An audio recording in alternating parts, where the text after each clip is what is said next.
So, The Marvels is coming out this week, the sequel to Captain Marvel and the movie that follows up the Miss Marvel Disney Plus show. And I finally got around to watching Miss Marvel. Now, I did not watch Miss Marvel until now because if you've been watching and following my channel, you know that after Hawkeye, I was completely burnt out on the MCU and did not watch Moon Knight and did not watch Miss Marvel. It was too much. That show was a big disappointment by the end, and I just said, okay, this is not important. I'm going to drop it until the time has come. Now, when it comes to whether or not Miss Marvel and Moon Knight are important, as of right now, there's nothing in the cards for Moon Knight that we know of publicly. As far as Miss Marvel goes, well, Kamala Khan will be in the new movie. So I want to give you my review, my thoughts on the Miss Marvel series. This series aired on Disney Plus, and starring Iman Vellani as Kamala Khan, who is going to be playing her again in the Marvels. First of all, I want to say that I love her portrayal of Kamala Khan. Unlike Brie Larson's portrayal of Captain Marvel, because look, Captain Marvel in the comics, like Carol Danvers, not a bad superhero at all. Pretty fun, pretty simple. But the problem has always been that, and maybe it's just me, but Brie Larson has this weird sort of energy about her where she looks like she's annoyed and everything. And she has, I don't want to say resting bitch face, but her character is just not that likable. It's just not. Could also be bad writing. But Kamala Khan is likable. From the very beginning, she's adorable. She's somebody who, from the very first episode of Miss Marvel, you understand, you cheer for her. She's a fan of the Marvel superheroes in the Marvel universe. She cosplays as Miss Marvel. She's a fangirl for Captain Marvel, for Miss Marvel. And of course, what ends up happening is she gets these magical like wristband bangles thing, and that becomes the MacGuffin of the show. But of course, we find out near the end that that is not it. Now, Kamala Khan, and that's not where she got her powers. Kamala Khan, the head writer of the show described her as an avatar for all the viewers who grew up with the MCU. So people who watch Iron Man all the way through and were younger. And I can totally see that. Unlike the other shows, it takes place in high school. And because of that, it deals with a lot of these high school issues such as popularity, getting along with people, how to fit in. It also the show also does something that other Disney shows don't really do, and that is try to show life from a Muslim family. Like, Kamala Khan, her ethnicity is Pakistani Muslim, and that becomes actually her religion is Muslim. The Pakistani Indian ethnicity becomes a major part of the story in episodes 3 and up. Now, I was not expecting that. I avoided spoilers, but they went into it. I've talked to a couple of my Muslim friends about it, and they pretty much told me that this is not a good portrayal of Islam. Now, it is what it is. That's something. I'm not an expert in that field, at least not yet, at least not now, maybe ever, but they told me that. So Disney doing it, they may have not done it right, but they still did it. Disney doesn't really explore those kinds of things. We see mosques, we see prayers, we see things that are just not really explored in Disney shows. But again, we also see these are high school people. So this show does have a completely different energy than stuff like Loki and stuff like Falcon and Winter Soldier, WandaVision. Those shows have a totally different energy than this one. I would say Hawkeye, Falcon, probably the upcoming Echo and Daredevil shows are going to be alike. This one, not quite. She does get powers that are different than what Captain Marvel does, and then near the end, you actually find out what's really going on. So, like I said, man, Iman Vellani does an amazing job here. Matt Lintz is Bruno. That's her best friend. He's got a crush on her. He's super loyal to her. He's the guy who even finds the wrist bangles. And I do like I like his character in this. I like what his place is in all of this.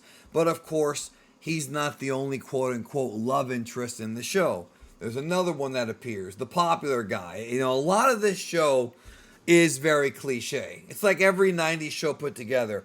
That's not necessarily a bad thing. What makes this show watchable to me is because you genuinely like and root for Kamala Khan. She's way more likable than Carol Danvers in this universe. So going into the Marvels, which as of this recording I have not seen yet, but I will soon, I'm hoping that she ends up getting the shine because I would rather she be the representative of the Miss Marvel, Captain Marvel group from the Marvels than Carol Danvers. It's just not working out with Brie Larson. There's rumors of her leaving Marvel altogether because she doesn't like the backlash she's gotten.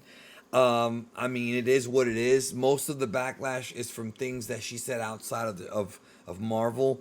But I can understand people being annoyed with her, and she even comes off annoyed in these shows. Now, another thing this show does really explore, and She-Hulk kind of did it, but not as well as this, is the family dynamic. Kamala, her family, her dad, her mom, the grandparents. There's a whole like lineage here with her family, her older brother, and I actually like her older brother as a character.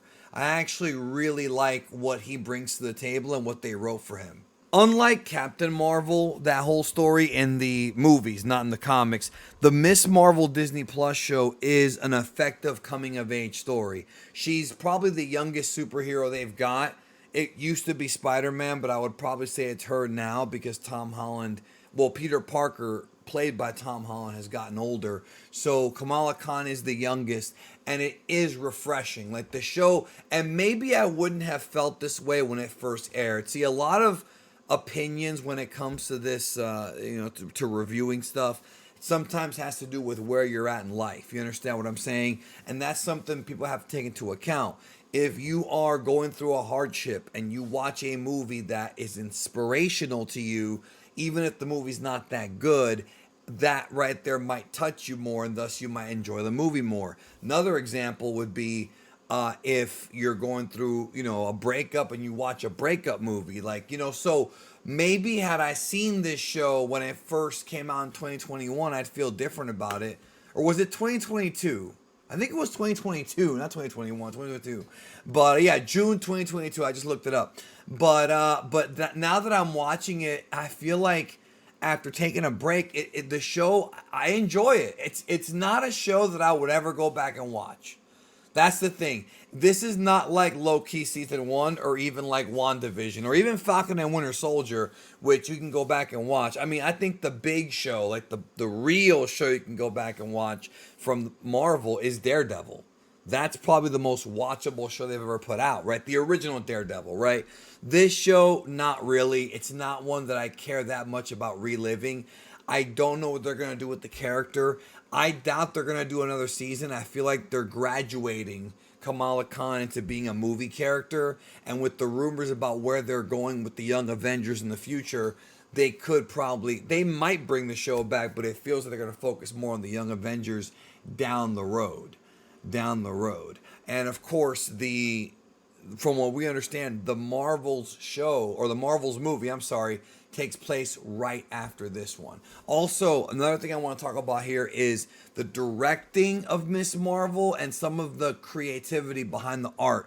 There are times in this show where Kamala Khan will think of something or be explaining something, and instead of it just being her on camera talking, they show it to the audience. They show it to us with animation. You'll oftentimes see like little animated segments in the show, and that just makes the show more fresh. They definitely tried more things with this one. It was more refreshing. They didn't focus on the woke aspect of that they love to do, like with Captain Marvel or like with She-Hulk. Really, Miss Marvel to me is an example of how to write strong women characters, strong female characters, without it being annoying or without it being, obvious. You understand what I'm saying? Kamala Khan is likable. She's a likable character, and giving her an arc where she wants to be Miss Marvel. She wants to be Carol. She loves Carol Danvers. She wants to be Captain Marvel, and she actually gets the powers. But once again, just like with Spider-Man, she comes to find out that with great power comes great responsibility, and she has to remember that, and she has to accept that there's now a responsibility on your shoulders because you can do something about it. Before you couldn't, now you can. And I love that about the show. And the show does it in a very well written way. It's not thrown in your face, it's not overly explained. You just watch it and you feel it. And I like that. That is a great example of how to properly tell a story. A lot of the directors for these shows are like from Middle Eastern background.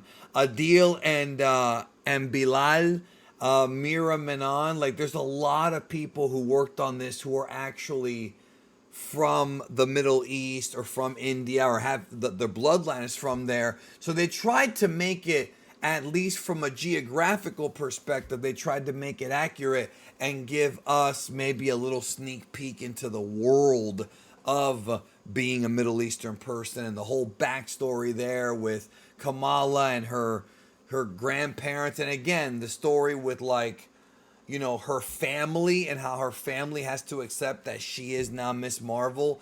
I actually like how they wrote it a lot. Now, the only issue I have with it is that I think it may have been a tiny bit rushed. What I mean by that is this show was only 6 episodes. It could have been a longer show and taken its time. However, if it did go on longer, I'm going to play devil's advocate with myself.